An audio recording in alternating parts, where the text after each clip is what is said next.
Leonardo da Vinci, il Cenacolo. Leonardo da Vinci, La Última Cena. Como de costumbre, presento esta exposición por medio de 3 apartados: la historia, la descripción de la imagen y especialmente la interpretación espiritual. Trataré La Última Cena, obra más que famosa, conservada en Santa Maria delle Grazie, en Milán. La storia. La historia. La Última Cena es un fresco de dimensiones considerables. Mide 4,6 por 8,80 metros, realizado con técnica mixta en seco sobre yeso, pudiendo fecharse entre los años 1494 y 1498. Fue realizado por Leonardo por encargo de Ludovico III el Moro, para el refectorio del convento dominico adyacente al santuario de Santa Maria delle Grazie de Milán. Leonardo, come sappiamo, da quello che ci dicono anche i cronisti, A Leonardo no le gustaba la técnica del fresco, cuya velocidad de ejecución era incompatible con su forma de trabajar, consistente en continuos replanteamientos, añadidos y modificaciones durante la obra. Tenemos evidencia de ello en el texto 58 de Matteo Bandello, que nos ayuda a comprender el temperamento y los hábitos del artista. così dice il Bandello. Solía ir temprano cada mañana a montar el andamio, porque el cenáculo estaba a bastante altura del suelo. Solía, digo, desde la salida del sol hasta la llegada de la noche, no quitar nunca el pincel de la mano, para seguir pintando y olvidándose de comer y beber. Después podían pasar 2, 3 o 4 días sin que tocase la obra y, sin embargo, a veces se quedaba 1 o 2 horas contemplándola, para estudiar y analizar las figuras y poder así evaluarlas. Lo he visto también, en función de cómo se encontrase su ánimo, ir al mediodía, cuando el sol estaba en todo lo alto, a la Corte Vecchia, donde estaba realizando un magnífico caballo en arcilla, para venir después a Le Grazie y subirse al andamio, donde cogía un pincel para dar 2 o 3 pinceladas a alguna de las figuras y marcharse posteriormente a otro lugar. Yo, como pintor, añado que este es sin duda el retrato de un gran artista. Apenas acabada la obra, Leonardo se dio cuenta de que la técnica híbrida utilizada ya mostraba defectos, apareciendo además y de forma muy visible una grieta en la obra recién terminada. Vasari, que vio la obra apenas 60 años después de su ejecución, escribió: «Ya no se ve más que una mancha oscura». La obra fue objeto de restauraciones periódicas que comprometieron el trabajo de Leonardo, con nuevos añadidos. Según el historiador del arte Kenneth Clark, La Última Cena fue sometida a varias modificaciones importantes por parte de restauradores ineptos, que han deteriorado su calidad. Episodios graves relacionados con La Última Cena, como la ocupación y transformación en establo por las tropas de Napoleón y los bombardeos de la Segunda Guerra Mundial, como podemos ver en la imagen, demolieron el tejado y comprometieron aún más su ya delicada factura. La già delicata fattura. En 1977 se inició la última restauración, que duró más de 20 años y llegó casi hasta el año 2000, devolviendo el fresco a su estado actual. La obra fue declarada recientemente Patrimonio de la UNESCO. Recente patrimonio dell'UNESCO. Paso ahora a la descrizione dell'opera. Paso ahora a la descripción de la obra. La composición de la obra se basa en la cita del versículo 21 del capítulo 13 del Evangelio de Juan, que dice: en verdad os digo, que uno de vosotros me traicionará.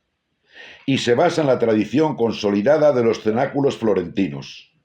Aunque aquí Leonardo reformula la composición al referirse a la búsqueda de los movimientos del alma, en la que los apóstoles aparecen sorprendidos y desconcertados ante la inminente traición de uno de ellos. Inminente tradimento di uno di loro.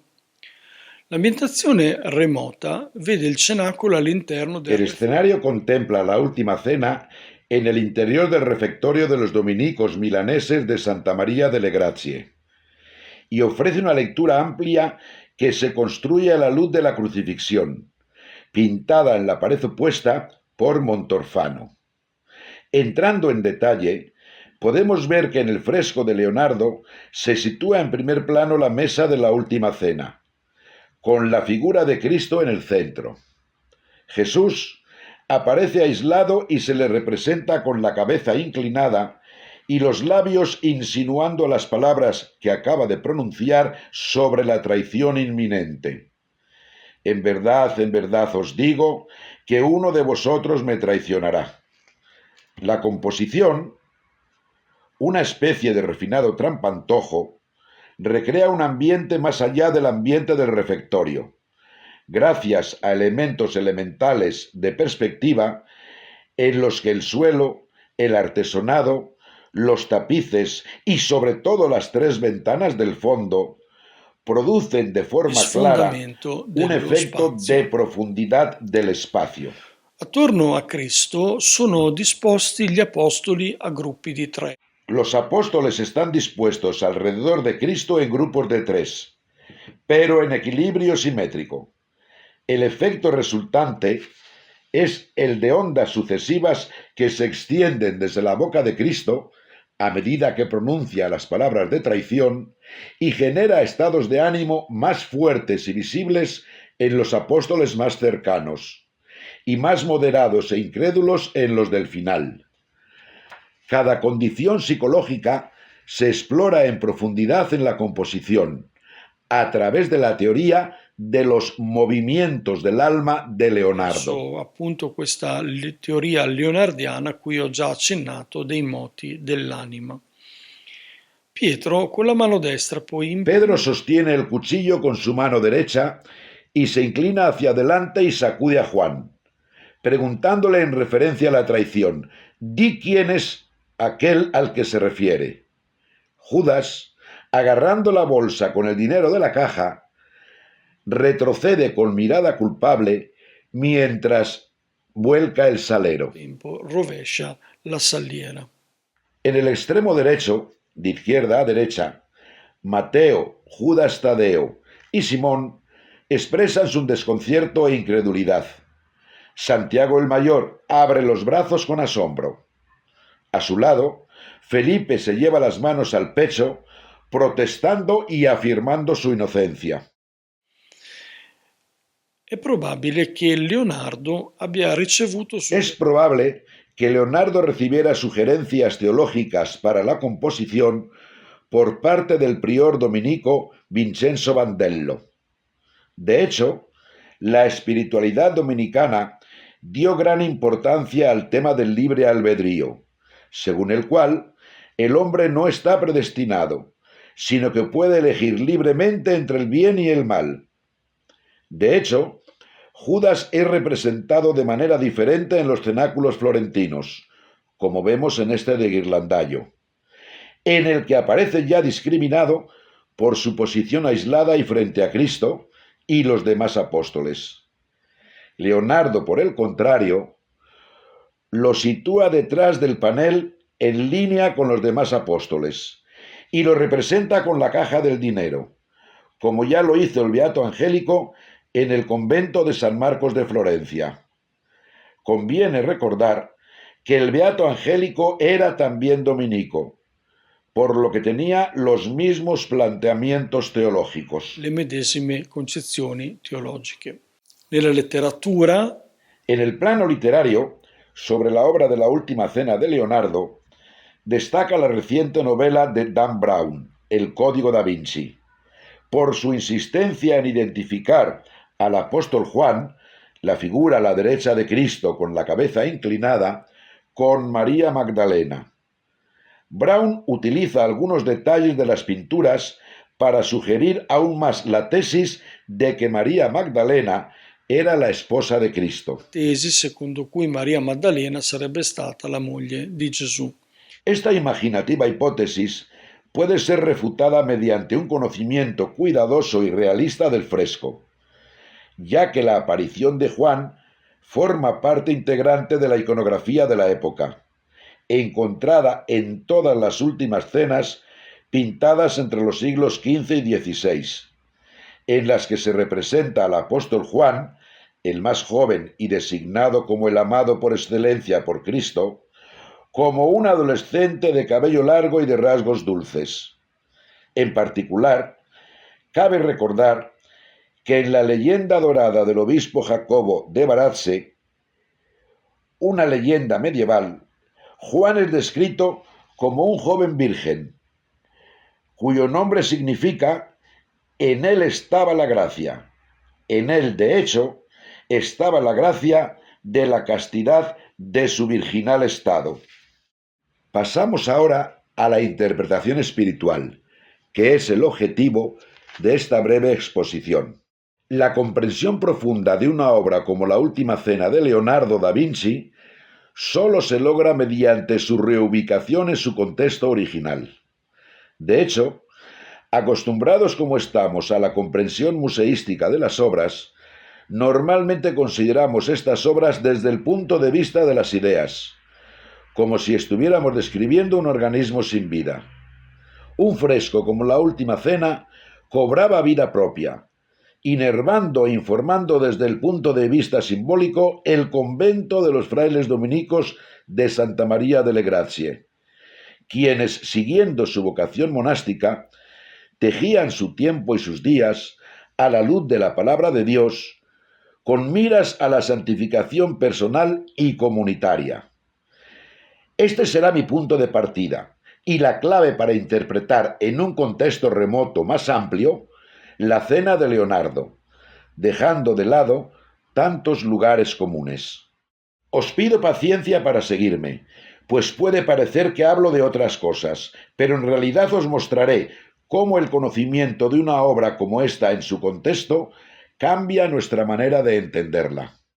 En este sentido, es decir, buscando una reubicación en el contexto original de la Última Cena, hago uso de un monasterio perfectamente conservado, aunque perteneciente a la generación anterior respecto a Santa María delle Grazie, pero también de observancia dominicana, el monasterio de San Marcos de Florencia, en el que vivió el santo fraile y pintor Beato Angélico.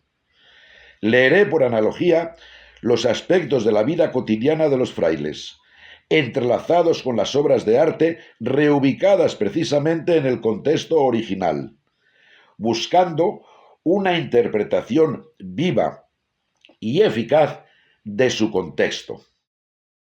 Quindi prenderò in considerazione essenzialmente 5 grandi ambiti di vita. Para ello tomaré esencialmente en consideración 5 grandes áreas de la vida monástica: el claustro, la celda donde el monje dormía, la sala capitular, la biblioteca y finalmente el refectorio, donde se conservan los cenáculos. Sin embargo, no me ocuparé directamente de la celebración eucarística, que como fons et culmen de la vida del monasterio, informaba e irradiaba los 5 grandes aspectos de los que hablaré a continuación. Gli aspetti di cui andrò a parlare e parto qui dal chiostro. Comienzo por el claustro. En la planta baja de cada convento se encuentra el claustro principal, que deriva del término latino claustrum, es decir, cerrado o clausura. Un lugar protegido en el que los monjes secuenciaban cada acción diaria, ya fuera litúrgica, cuando de la celda andaban a la iglesia, o de trabajo, cuando de la celda acudían a sus labores, estudio en la biblioteca, comidas en el refectorio, así como meditación en la palabra de Dios mientras caminaban bajo sus arcos. Presumiblemente, los dominicos también recitaban allí el rosario caminando por el claustro. Rosario creado por Santa Catalina de Siena y Santo Domingo, ambos, y de hecho, dominicos. Al iniciar el recorrido por el claustro, el fresco que representa a Santo Domingo observando a Cristo crucificado está perfectamente ubicado y nos invita a comprender el significado del ascetismo requerido en la vida monástica. Tema interesante porque cada vez que el monje pasea por el claustro ve este fresco a modo de recapitulación sobre su vida. Una vida modelada sobre los 3 votos de pobreza, castidad y obediencia que enseña a perder la vida por Cristo y por el Evangelio para encontrarla nuevamente santificada. Los 2 rostros indican precisamente esto. En el de Santo Domingo, el Beato Angélico pinta un sufrimiento evidente y un sacrificio palpable.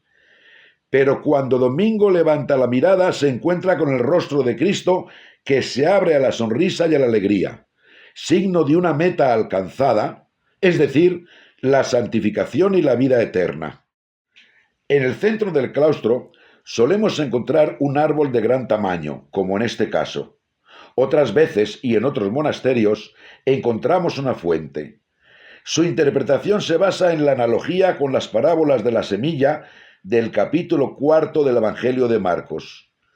El monje, mientras pasea por el claustro y medita, se despoja de todo y se vuelve como esa pequeñísima semilla de mostaza que, una vez plantada en la tierra, produce un árbol tan grande che hasta los pájaros del cielo pueden hacer sus nidos. Si lascia piantare nella terra, ma una volta piantato nella terra produce appunto un albero così grande che anche gli uccelli del cielo possono fare i loro nidi. E ora passiamo, dopo questo corposo commento Después de este recorrido por el claustro, que nos ayuda a entender la profundidad simbólica de este recinto, pasamos a la celda.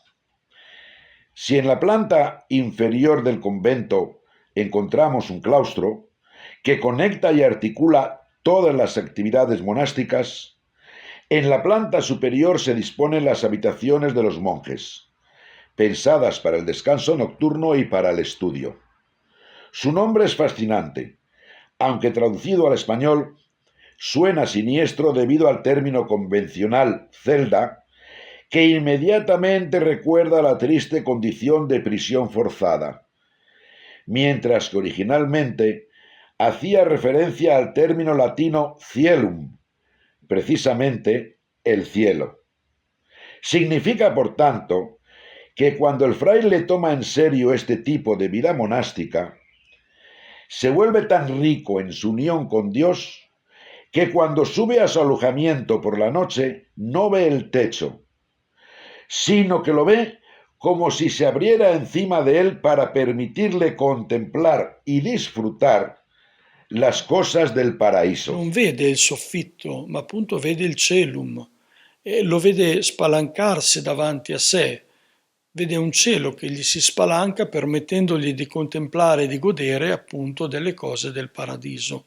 En esta imagen del interior, en la que podemos ver el pasillo interno y un detalle de una celda singularmente pintada al fresco por el Beato Angélico, en este caso con el tema del Noli Tangere de la resurrección, se puede ver que el Beato Angélico tuvo la iniciativa de pintar al fresco la celda de cada monje con un misterio de la vida de Cristo, según una especie de regla de correspondencia.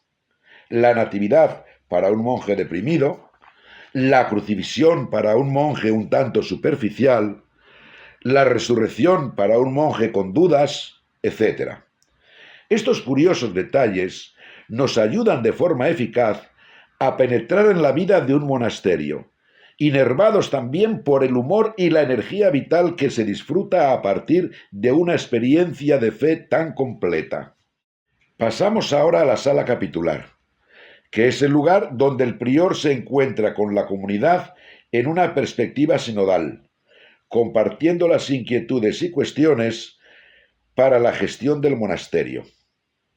Se discuten aspectos prácticos, pero a través del símbolo podemos vivir de primera mano el aspecto mucho más espiritual que ve la vida como una peregrinación, un éxodo hacia la eternidad. En este sentido, la imagen pintada al fondo, la grandiosa crucifixión pintada por el Beato Angélico, invita a los monjes a situarse diariamente como espectadores activos del sacrificio de Cristo con vistas a la resurrección. Son sobre todo los personajes representados a la derecha, mediante un artificio que los hace cronológicamente presentes en el acontecimiento, los que iluminan con un significado profundo, porque piden ser emulados por los monjes. De hecho, están representados los más grandes santos de todos los tiempos: San Agustín, San Jerónimo, Santo Domingo, San Francisco, San Benito y otros grandes fundadores de órdenes monásticas.